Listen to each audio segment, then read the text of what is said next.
Family, welcome to another episode of Financial Freedom. I am your host, Derek Brown, and I'll be grateful to be your accompaniment on this journey. Every time we have an episode together, we have another opportunity to become more financially free. So I'm glad that you're here with me. Look, we started on March 19th, 2020, and we went from one episode of one show to over 35 in just 65 days because of your 10 million views. Without you, we couldn't do any of this. So let me start off, as always, with a heartfelt thank you. And thank you for joining us. So if you can, please help us continue to grow. Like, share, subscribe to the channel. You can find us on multiple platforms at at The Hope TV. That's one word, all caps. Again, it's at The Hope TV, all caps, one word. Now, let's go ahead and get into the show here. We have someone whom I'm very happy to have with us, very knowledgeable, very much an expert at her craft. There are so many big questions when it comes to money. It seems to be almost a different language. There's a particular way to understand the story that money can tell. And today we're going to speak with a financial expert that has helped many people to unlock different secrets when it comes to money. Tonight I have a woman who holds both a degree in business management and finance. She has spent her time serving those who need to be empowered with financial literacy. She has conducted workshops, seminars in both the Cobb County Libraries and local chapters of the International Association of Administrative Professionals, also with the American Business Women's Association and the House of Hope in Decatur. Miss Alexander has volunteered at the Partnership of Domestic Violence, orienting those who've experienced domestic violence to their own beginnings in financial freedom. She's also spent time with the Norcross Cooperative Ministry, presenting on various finance topics. Excuse my tongue tiedness. She's been a frequent guest on radio, podcasts, has written numerous articles. You can definitely Google her and find her. She's done her due diligence. So I'm so grateful to have Miss Michelle Alexander on the show. Please welcome her. Hi, Miss Derek. Alexander? Hi, how are you, Derek? I'm good. I'm good. It's good to see you. We tried this before, so I'm happy you can come back with us and have some more dialogue. Yes, I am too. Thank you for having me back. You know, with House of Hope, I'm always there when they need me for this. I am so happy to help people live a better financial life. I love it. I love it. And that's part of the reason why I'm glad to have you here, because you've done some really good work with people who need it. Oftentimes we have a lot of financial information is not in the right hands, especially those who have gone through so many different types of trauma and issues. Yes. Let me say this. There's so much going on in our landscape right now, especially with Black Lives Matter, COVID-19. The landscape of how money looks like is changing. How do you think these movements like COVID, BLM, how do you think it's affected the Black dollar? Well, it's affected the Black dollar, especially with COVID-19, where so many people have lost their jobs. And I don't think people knew to the extent of the loss it was going to be, meaning that, oh, we might be out for a couple of weeks or maybe even a month. But, you know, we're here in July for March, and this has been a minute, and it's not going away anytime soon. You know, at the same time, I've always just, get prepared, stay prepared, be prepared all the time, because they were laying off at many companies before COVID-19. I mean, you look online every other day, somebody was laying off 400 workers, 500 workers, 800 workers, closing these stores, closing those stores. You know, we know them all, you know, the Macy's, the car, auto industry, all of those things were going away. So when COVID-19 hit, your job was permanently going away. There are some people that will not and do not have a job to go back to.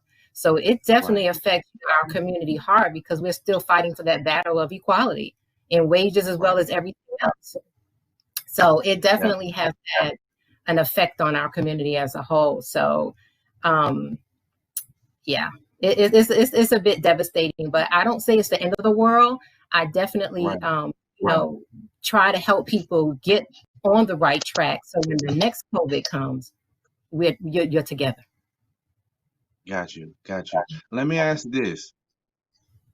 So many so many businesses that drive the economy are small businesses.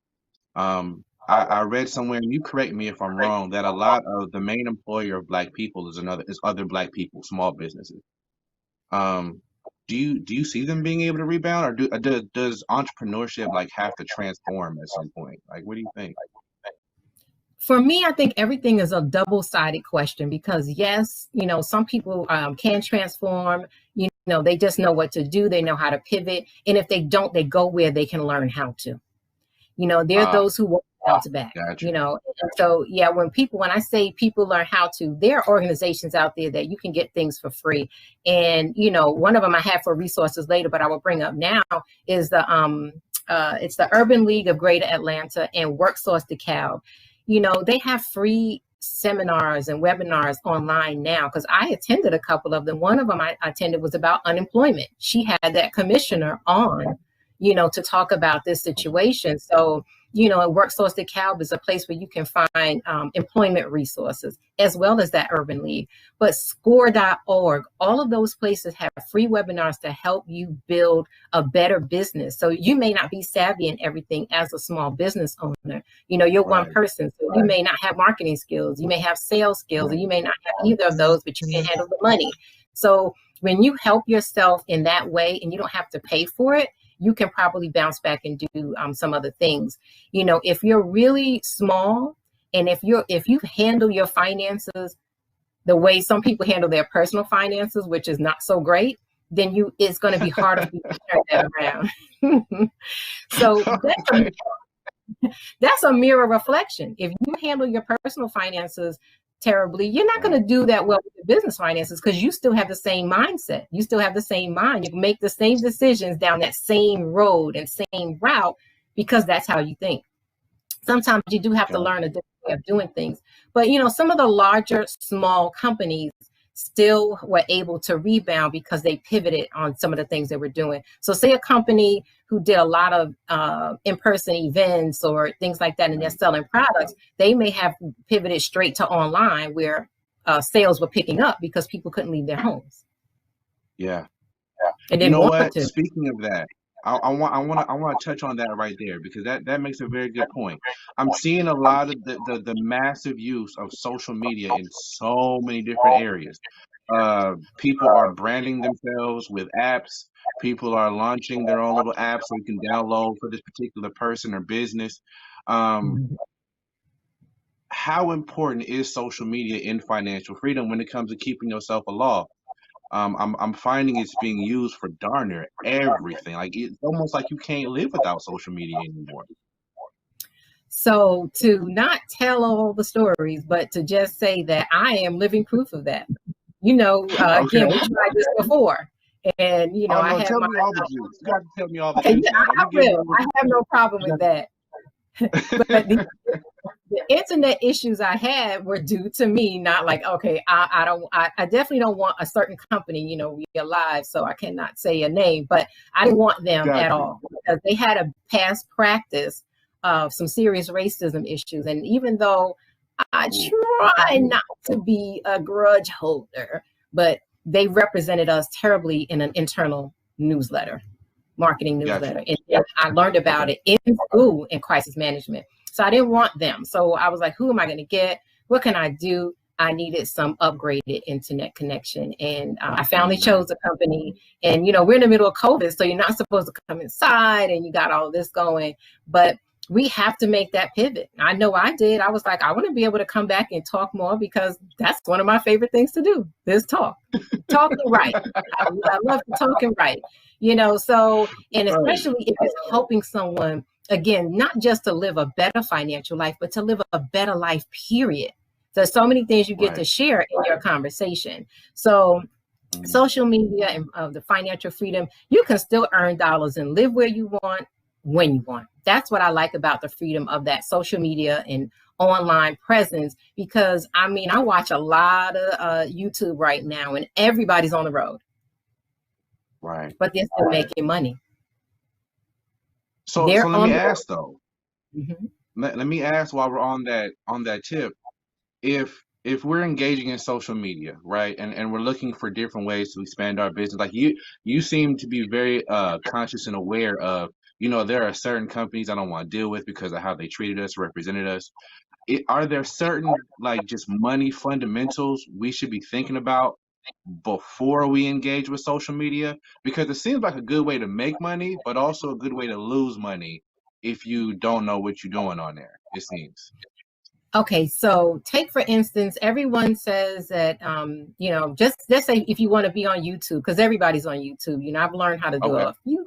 Okay, but Right. on that, everyone's saying, oh, you can make money if this, that, and the other, and blah blah blah. But you might have to do an investment. Some people say just get started. But if you want to be on, you might want a certain camera, you might want a certain mic, you might need certain lighting. You have to spend money on those things, and if Right. you're not executing that plan correctly, you could lose that money because you cannot get any views or enough views to even get you to the point where you can make the money back from your purchases, from your investment, and you just may Right. not get that lift off.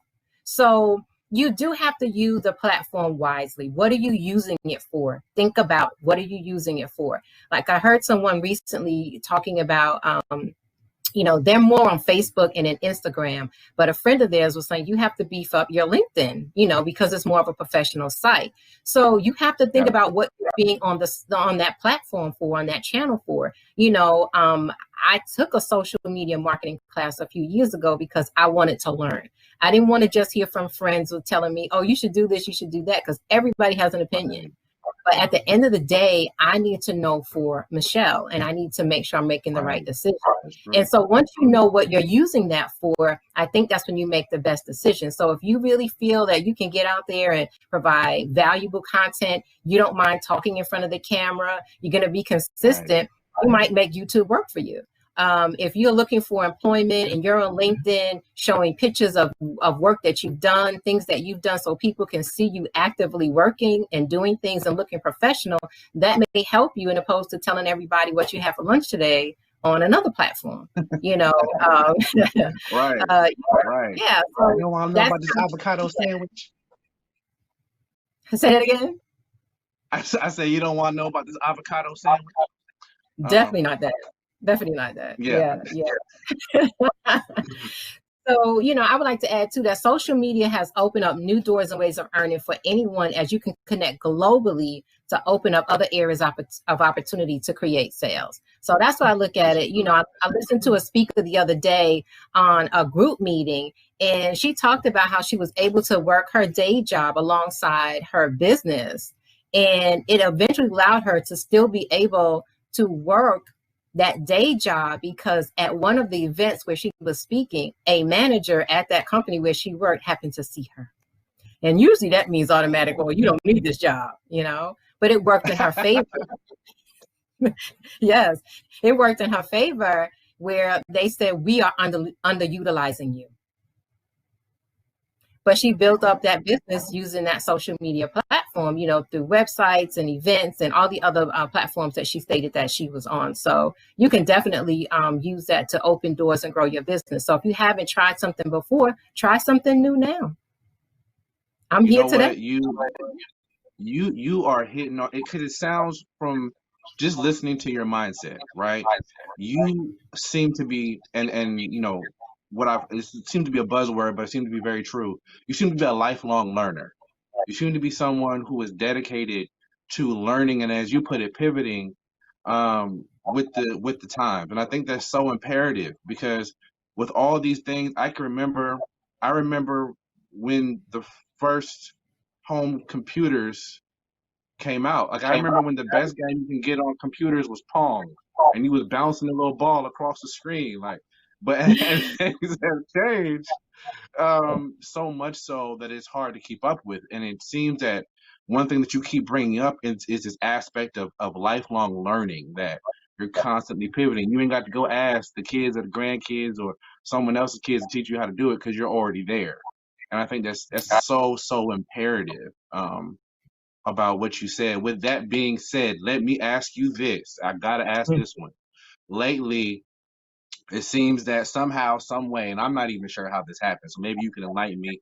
Maybe you can. I'm not sure. It's kind of off the cuff. Somehow our currency has been affected by COVID-19. And so now we're being prompted to use our debit cards. Digital currency is taking the forefront at this point.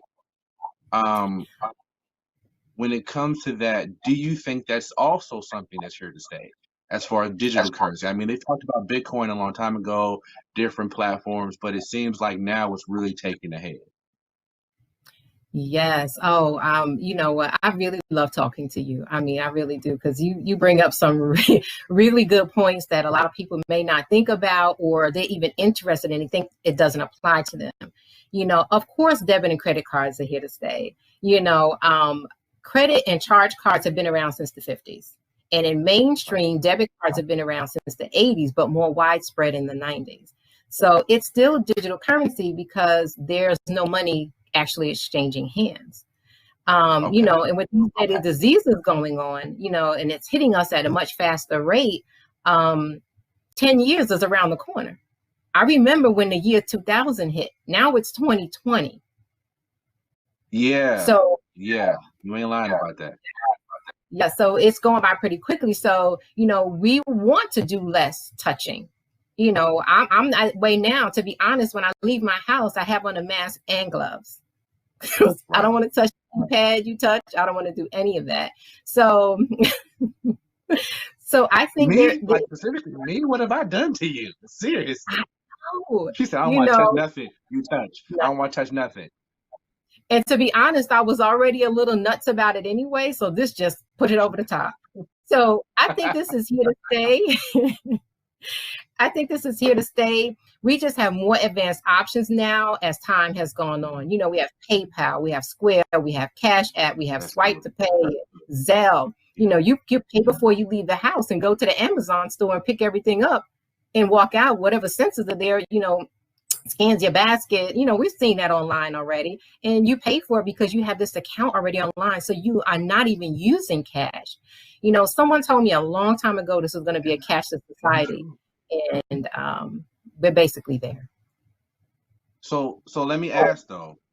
I think I read a report, and I could be wrong, so please correct me. You're the expert. I'm not.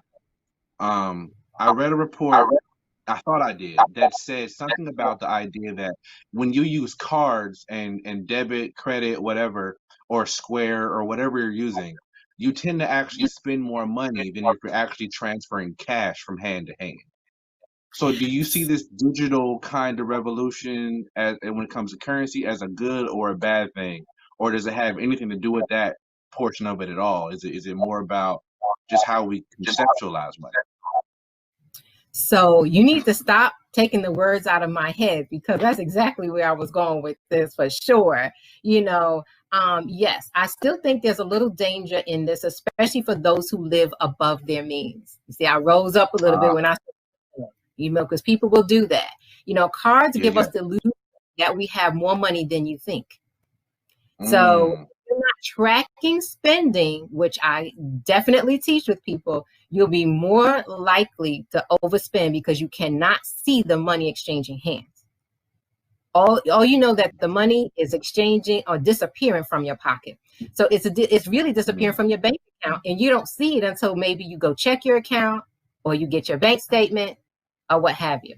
So on the plus side, it is convenient for these options because you don't have to carry around a lot of cash. And, you know, right. You know, I know a lot of people don't want to do that, especially if you're making a major person. But if you are a person that manages your paycheck carefully by tracking dollars that are spent, you know, you won't suffer negatively from using that option. You know, you won't be overdrawn, caught paying fees. And I'm a big proponent of that because I still use cash, believe it or not. I use all of the options, but I still use cash because I know if I have, you know, a certain amount of dollars in my food envelope, I can't overspend on that. If I have a certain amount of money in gas, I know I need to hold up, stay home. And right now, that's the option, staying home anyway. No girls night out. You can do that on Zoom, you know? So I know, right? At this point. Yeah, so no, I try to use all avenues because things work for different reasons. And let me interject this here for a second too. When I'm making a major purchase and it's large, I may use my credit card, but there's also a plan to pay that off. Most people don't have a plan; they Right, just pay it when it comes. So that's what right. makes the difference when you're doing those types of things. So if I'm at the gas station, I don't need to use my card. A, I I was already a victim of the skimming from the machine once before. So no, Oh, I will never put my card back in that slot. I had no choice that day, and I used a credit card to be safer. But yes, okay. it did happen to me because was I can say the Sam's Clubs, they do not use you have no one to go and pay for the gas. You have to pay at the pump, and that's what Got you. happened. So right. So no, I don't do that. And that helps me to say, hey, well, you have $20 left, and this has to last till whatever time frame that is. So you may hold up on the trip that you need to run out, because when we have convenience, we just use it. We just take it. It's convenient to hop in your car and go get that. I'm telling you, convenience will have you spend the money you sure don't have. And to speak to your point, I remember when I used to have a much bigger wallet. This is my wallet now. Like it's mostly Ooh, just cards. I like it. My wallet is much smaller, much more compact, because of the fact that I'm not carrying it around as much anymore. Um, Everything in my wallet can be canceled in a heartbeat. You know what I'm saying? Like it's very interesting to see that just that change, how it's affecting how we live. And I think you're speaking on a lot. One thing that you brought up that Mr. Jujiste came up with from last week, our previous show, is that this idea of a plan, of a financial plan. And I Mhm. thank you for bringing that up, because when you spend with it in mind that if I'm going to make this purchase, here's how this is going to get paid off. How pivotal is that when it comes to handling currency that we can no longer physically touch or see? Woo! You just said a boatload, because I've been doing this for so long, especially for myself, that it Uh-huh. has not affected me terribly, because I was restructured out of my day job of 19 years back in October. So before COVID hit, I was already unemployed. Mm, And got you. and when I look back on it, I was like, this is the second time I've been furloughed, laid off, let go, whatever, that the company was actually closing and leaving the US. So, but Wow. I still stick with being prepared. Get prepared, being prepared, stay prepared. So I'm always preparing Yeah. for the future. I try not to use short-term thinking. So yes, there's a Mm, plan. So when things come up like this, you're preparing for it because you have planned to save. You save, you have an emergency fund. I've written an article, a blog about emergency fund versus rainy day, because there is somewhat of a difference. And when you practice all wait of a those minute. things, Where can we find that blog at? Because you dropping some goodies, and I need to know. These people need to know where we can find you, because I'm gonna come find you myself. okay, ajmfinancial.com. And when you go to the blog tab, Got you you. have all the blogs that I've written, and some of them are from the articles I've written for the Atlanta Voice. But Got if you go to that page, as soon as you get there, it's going to ask you if you want to subscribe. Subscribe. This way you will always get the e-newsletter. The e-newsletter comes out once a month. I do not flood your inbox. got you. Thank you so much for that, by the way. Absolutely, because I don't like it done to Go me. ahead. But yes, but there is a difference. And, I had a person who read it who asked me a question back, what about seniors who live on a fixed income? Don't stop saving because you stop working. This is a critical time where you need to continue to practice the same things you've been doing for years that you were doing correctly. But if you were doing things incorrectly, I need you to stop right now. I need you to stop right now. Immediately. Stop immediately. Immediately. Yes. Because it is so important. It has helped me through this time. Trust me. A lot of people are like, are you okay? And I was happy. I was like, hey, they told me to kick rocks. I was kicking them all the way out the door. I did not cry one day. All the way out the door. I did not cry one day about that, Got because you. it was a future goal anyway. And I was preparing for it. I was planning for it. The goal was to get my car paid off before I even left any job. And the car is paid off. but I plan for that Wow. from the day before, not the day, but before I purchased the car. So If let me you ask plan this, for and I don't mean to interrupt you, so please forgive me. But fine. I want to pick up right there. Right there. I want to pick up right there. Here's what I ask. We have about another 5 minutes left, I think, a little under over 5 minutes. Um, that is a great point, especially in dealing with COVID and all these furloughs and all this stuff happening. Would you give us maybe 3 tips on what we might be doing wrong when it comes to emergency and rainy day savings, and what we should be doing right when it comes to emergency and rainy day savings? Because that's very important. I really appreciate Okay. you bringing that up, because in this day and age, I don't think anybody, I think many people are scrambling to respond to this, and they may not have the kind of plan that you so diligently put in place. So just 3 things that we may be doing wrong creating a plan, and 3 things we should be doing right immediately to create a plan. Okay, so one of the biggest thing that you're doing wrong is not saving at all. Some people save as an afterthought.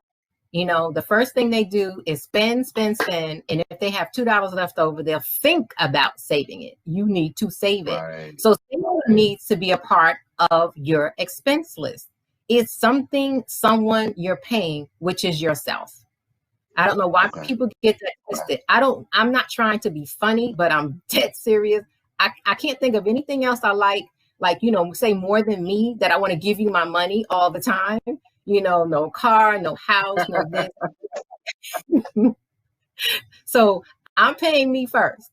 So we definitely need to do that. You have to figure out what that amount looks like for you, because, they tell you 10%, 10%, but a lot of people can't afford that because that's a high percentage. But I tell you, if you save 0, the last time I checked, nothing from nothing leaves nothing. So if you save nothing, you will have.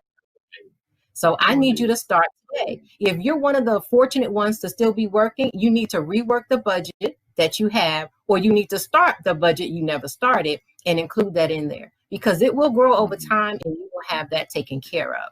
So that's the first thing people don't do, is they really don't bother to save. And then the second thing, they may not save enough. You have to save enough money. So you can't do 10%, but don't go down to 1 either. And correctly is start. You have to start somewhere. You cannot just say, oh, I'll wait, and then you wake up and now you're 50. And I'm going to leave on this note, because I know you said we're out of time, but there was an episode of Good Times years ago, if anybody remembers that show. And I remember that lady who had dog food cans in her garbage, and one of the kids saw it, and it's like, I didn't know she had a dog, and it said she doesn't. So that meant she was eating it. And I was a young person. And when I saw that episode, I said, I do not want that to be me. I was determined, because I don't do dogs. So if anybody ever sees any dog food in my garbage, please come and check on me, because that is not what I was trying to do. I knew from that age I didn't live like that. So that's why I tell people to start now. Don't wait until you're 50, 40, whatever. If the first you graduate today and next week or next month you have a job, I need you to start saving, especially if you're 24, 23, 25. Start now. I agree. So give us a couple things that we should be doing right. I guess the juxtapose of that would be saving, making sure you save enough, and start saving immediately. Would that be right? Absolutely. And those are easy things to do, aren't they? They sound easy, except when you see that watch or them pair of shoes or that game that came out, or it's so hard. It can be a little difficult to save sometimes, though, Miss Alexander.